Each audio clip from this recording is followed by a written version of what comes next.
All right, what's going on, guys? So, we're trying to grow. Now, I'm not necessarily going over anything Darius today. I kind of want to help get you in the right mind frame to start growth because a lot of people think you have to get super uncomfortable. And yes, we do want to get you outside your comfort zone, but there's a couple small things that you can do to get outside of your comfort zone that's going to help. But first, before we start getting outside our comfort zone, we gotta kind of gotta see who we want to be. So let me break it down like this. Let's say that you want financial freedom. Let's then imagine, like, kind of a thought experiment, that you won the lottery and now you have all the money that you've ever needed, and that's not a problem anymore. Yeah, other issues and problems would probably arise in your life, but let's at least concentrate on that version of you that gets the promotion or gets the relationship or gets the lottery winning. And can you imagine in your mind how light you are, how free you are, how great everything is? Though it probably won't be as great as you imagine it to be, but we can at least feel that lightness of who we would truly want to be if everything was going perfectly. So how does that person move? How does that person talk? Is he impatient? Is he frustrated? Is he angry? Is he upset? Probably not as much as we are right now, right? So a good exercise is to kind of imagine that future version of yourself that you would be if everything went perfectly according to plan, the way that you would want it to be. And you try to be that person and try to start walking the shoes of that future person. But before you can start walking in the shoes of that future person, you kind of have to imagine the way he is, or else by the time you get to that future version of yourself, you're going to be your old self. You're not going to be that lighter version, though you think you're going to be now. Once you get there, you're going to bring all your struggles with you. So if you want to get to that future version of yourself, it's time to start imagining that person right now, and then slowly start doing some things to get yourself outside your comfort zone. And what we're really eliminating here is some fears. We're trying to get a little bit uncomfortable in our lives. Not too uncomfortable. These aren't hard. But there's some things that you can practice. Some days you're not going to feel like doing it, but once you start practicing a little bit more, then it's like the comfort zone will continually shrink unless you exercise it. And the more things you do outside of your comfort zone, the more you will grow. The first one I have is start a random conversation with somebody. Just if you're in line at a store waiting or whatever, just a simple conversation. It doesn't have to be complex. It doesn't have to be deep. It doesn't have to be something that just helps and changes their life forever, but just a simple conversation. And once you start initiating those conversations more, then the conversations you're not going to be so scared to have them. Number 2 is give someone a compliment. Not a surface level compliment, but if the time strikes and you can give somebody a compliment, give somebody a compliment. And you're not doing this to please a God or anything like this, but who knows, once you get back to your life review and you are judging yourself and you see that comment, that compliment, that really didn't mean anything to you, you were just, trying something out, it brightened their day, their week, their month, their year. Maybe it doesn't. Maybe it just rolls off their shoulder and they forgot that you ever said anything to them. But maybe it changes them or something in them. So compliments. Try to, if the opportunity arises, give somebody a random compliment. Whether it's I like your shoes, or thanks for being so considerate and holding that door for me. Number 3, help somebody pick something up. A lot of times when we see somebody drop something, we kind of just sit and watch because it's not the way that that's not the way we were raised to help, but a lot of people are looked at and judged and laughed at that go out of their way to help, their kiss ass, yada yada yada. And so we sit back and we have them pick up their problems. But go out of your way if you see somebody drop something or you see something fall away. Hey, you dropped this, or let me help you, and don't worry, okay? Number 4, introduce yourself first. There's a group of people around and you're like, I don't know anybody. Be like, hey, what's up? My name's Brett. Nice to meet you guys. How are you? What brings you here? Who do you know here? You know what I mean? Just like start the conversation. Most people are willing to talk, but they're scared to initiate the start. So once you get to the point where you're not scared to initiate the conversation, well, then your comfort zone expands and you're not so anxiety stricken with every interaction that you have. Number 5 is ask a question in a room where you would normally stay quiet. Because if you're thinking of a question, chances are other people have that same question, but everybody's a little too scared to say it. So just say it. And, regret lasts for a lot longer than embarrassment.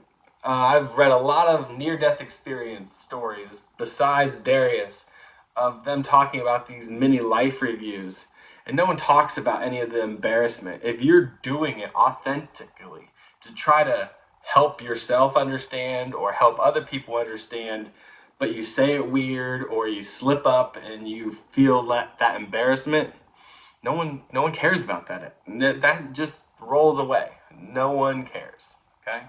Number 6 is tell someone how much they mean to you without it needing to be like a special occasion. Whether it's your child or your parents or brother, sister, friend, coworker, it doesn't matter. But, just be like, you know what? I don't tell you this very often, but I don't know what I'd do, without you by my side. You seem to always have my back. And I notice that, and I appreciate that. So thank you. And none of these things you're looking for any type of approval or validation. But once you start authentically telling somebody how you truly feel, if you don't feel that way, don't offer it up. But if you do feel that way, do it. And then you feel that buzz. And that buzz is part of that vibration. And as we raise that vibration, then we start to manifest and bring in the things that we want in our lives. We start to feel better about ourselves. We start to get more confidence. Number 7 is post a video of you talking about anything. And don't let it be super edited. Now, you don't have to send it to your immediate family because of that type of judgment, but just put it out there. Put it out. Make a random YouTube account. Get your silly phone out. Take some, say something. Talk it out and put it out there, and it'll reach who it needs to reach, and it won't who it won't. But like that's what I had to do to get uncomfortable to start this channel. I was so scared. Oh my God, I was so scared. I was like, oh my gosh, they're going to hate it. No one's going to want to listen to me. And I only have 31 subscribers, and I have a few people that watch religiously, but not very many people check out my videos. But I was so nervous. I was so scared to put those first couple of videos up. And now it's like, well, no one's really going to see them. But I still have that fear of like, well, on my other channel, should I put in the comments where they can find me? And I'm like, nah, they can just find me if they find me. But then, so it's like there's a fear there of still worrying about what people are going to think. And I'm still trying to find my true authentic path of who I am and what I want to like do and help with. But it's a whole thing of trying to please the masses, because if I want more people on this channel, I should probably make thumbnails. I should probably get better titles, and you know what I mean? But like that's the way they tell you have to do it to be successful. And it's like, I don't want to do that on this channel. I want the people that want the knowledge to become a better person and growth. And then my videos, I hope, will speak for themselves. And if they don't, then they won't listen. But like I even have older channels where I grew to like 50 and 200 subscribers. And I haven't put a video out for years, and I still have the same amount of subscribers. So people usually don't unsubscribe. Even though I had 31 subscribers, and then somebody unsubscribed at 30. I'm like, damn, I thought I had 31. And then I had 31 again. So that's where I'm still sitting at. But like I said, who cares? I'm also going to put another video out of what I was talking about the other night. I was just having fun talking, and I'm not going to edit it as much as I usually do, for all my lapses and talking and all the, the cringe of listening to yourself back. Number 8 is admit that you're wrong. If you're having a conversation, the best way to get somebody on the same page, instead of saying you're wrong, be like, you know what, I probably got that wrong. I probably didn't even understand that right, or I probably heard it wrong. And then the other person's like, nah, I think I might have, But if you're like, no, I have it right, then the other person's like, I have it right, and it becomes a whole thing. So you can diffuse a whole thing, but yeah, admit that you're wrong. No, people are going to, at least whoever you're in the argument with, is going to be grateful that you're admitting maybe that you were wrong, and you're going to feel better about authentically admitting that, yeah, I might have got that information wrong, and that buzz is going to come back up because you're being authentic. Another one was go somewhere like a coffee shop or out in nature and just be with your thoughts and be with by yourself, and not have to be on your phone all the time. And it's not to be like have anybody look at him, he's all by himself, or you're not doing this for approval or applause. You're doing this for you to get somewhat uncomfortable and be in your own thoughts. Number 10 is try a completely new activity. Sign up for something that you normally wouldn't do. Start a hobby that you know you're going to suck at probably for the next year, even if you try every single day at it. Just get into doing new things. That's if you have the time. I mean, I know kids, I know work, I know scheduling. It's hard to actually do that, but if something comes across your mind like, hey, every Wednesday I could join this class and do this, and it's not very expensive, well, try it. At least go a couple times, and then after the third time, you're like, I hate that. I'm never going back to it. But now you can check that box off that you know what you don't like, because half of this world is having experiences to realizing what you don't like. You're not just going to find what you like. But once you make a checklist of things that you know that you don't like, it's a little bit easier to focus on the things you know that you do like. 11, reach out to someone that you have been wanting to reach out to for a while. Whether it's a quick message on Facebook, be like, hey, I know we haven't talked since the 4th grade, but you crossed my mind the other day. Hope you're doing good. Talk to you later. We have this telepathic connection between people. So when people come across your mind, they're probably thinking about you a little bit too. So you'll notice in some of the responses, if you actually reach out to some of these people. Now, you don't want to blow up every single person in your thing, but if you legitimately have somebody that crosses your mind, they're probably going to type back and be like, I've actually thought of you were in my dream the other night, or I thought of you the other day too. And it's like, maybe that's why my everything crossed, right? Because we're connected. Number 12, this is a tougher one, is share an idea like on Facebook or one of your platforms that is what you feel but might not be popular. It's going to feel a little uncomfortable, when you pull up your thing and you see all your mentions of people have said something, and then you read them and you're like, oh, they're nice, or they were complimentary. And then you see the ones that like disagree with you or misunderstand your words, and you kind of get frustrated. So it's like, that's a real vulnerable place. I wouldn't go there too much on social media. I would try to stay away from social media as much as you can because of all the energetic shit that's coming into your field that you'll have to battle with. But that's a place to get uncomfortable and try to stand with how you truly feel. Let someone in traffic. Just let someone in traffic. Just let them in. I'm sure they will appreciate that. I just think that's a nice thing to do. Volunteer without being asked, So there's going to be a lot of things that arise that you're like, hey, I'll do that, or I'll help out with that. And you get outside your comfort zone doing something new.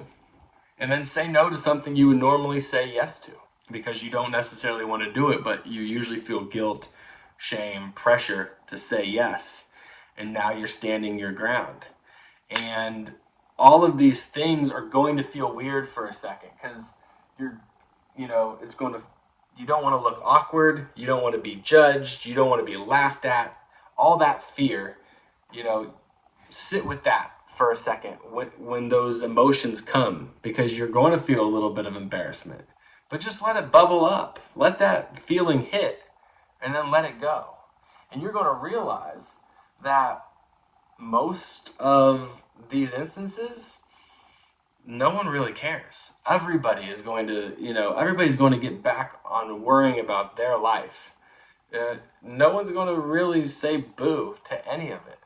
Now, you might dwell on it more because it was your experience, but ultimately, once you realize that nobody really truly cares, then you're going to not only have less fear, you're not going to be ruled by being scared of judgment or laughed at or embarrassment, but you're going to be able to handle a multitude of different interactions because you have initiated these new interactions. Sometimes you're going to have a conversation or start a conversation with a random person in line, and they're going to be like, I don't want to talk to you. And you'll be like, eh. They might just be having a bad day. You know what I mean? And it's like, but at least you tried it, you experienced it, and then you'll go again. But most of the time, people want a connection. People want an interaction. They don't want to be told what to do or how to think, or they don't want to be duped into buying something or manipulated, but they do want a conversation, or they do want an interaction with a nice person that cares, that isn't out for their own ulterior motives. Speak up when you disagree. Make eye contact and smile. When I'm going through trying to figure everything out, I feel like people can look through me, and sometimes I just don't even make that eye contact because I have anxiety, of making that eye contact. But when I do, I feel like the connection is a lot more human, and I feel better about it. But I have to feel good about myself in the way that I'm conducting my life to kind of get that confidence behind me. So, do something kind for somebody just anonymously. I saw a little reel where this woman was struggling for gas, and this guy saw her struggling to like count her change for gas, and he went around the back where she couldn't see and put the hose in her car, and then he just left. And by the time she figured it out, he was gone, and she was just, thank you to the universe for helping her in that situation. And she doesn't know who that guy is. She'll probably never see him again. But the buzz when you absolutely do something for somebody without any of that ulterior motive, or I need something for myself to do something nice for somebody else. It's an electric buzz that just permeates your entire body. And that's the level of vibration and helpfulness and love that we want to get to. It's basically controlled discomfort. It's intentional stretching and small repetitive steps. You're not going to feel like doing this all the time, but when the opportunity arises, try to do it, because like I said, your comfort zone will continually shrink if you let it, and you're going to have to do these small things to get outside your comfort zone. Now there's bigger things that you can do, and I'll do another video maybe on bigger things that you can do, but you don't have to uproot your entire life to start to get uncomfortable and start to expand your interactions, your experiences, and who you are. And you have no idea what that conversation was going to lead to. Maybe you meet somebody in line and you say hi, and you don't see him again for 2 months, but you run into him at a weird place, and you're like, I remember having that conversation with you 2 months ago. What's going on? And now you guys have a connection. And they introduce you to this person, and that person becomes one of your best friends, or your spouse, or a connection in business, whatever.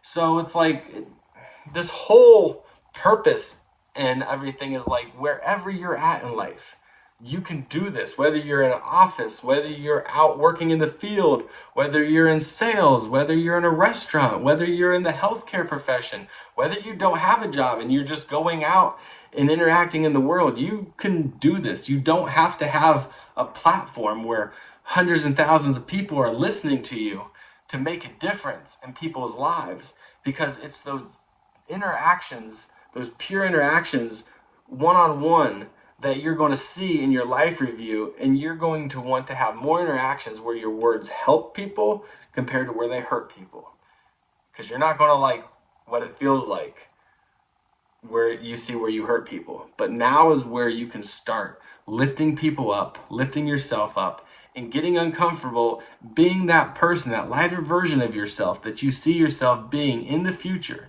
You can start doing that. Remember, regret hurts longer than embarrassment. You know, you're not going to see in your life review where you peed your pants in the 5th grade. That's not going to be there.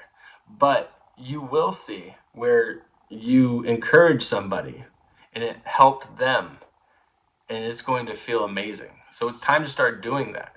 You can create the best, an amazing life review at the end of this by authentically helping people. So I know there's a lot of understanding about the other side and Darius, and that we are a soul, and that this is an experience, and there's so much to unpack there, but we're trying to become better souls, better humans while we're here. And we're still living in this experience. So just because we know the other side is real doesn't mean we're going to stop living. Everything looks a little foreign for a while because it's a little different, because you kind of see it for what it is. But you can still come full circle and bring heaven to earth right here in your existence here with all of the chaos. So that's what I wanted to try to put together and help you guys with. I hope it helped. And I'll see you on the next one, guys. Peace.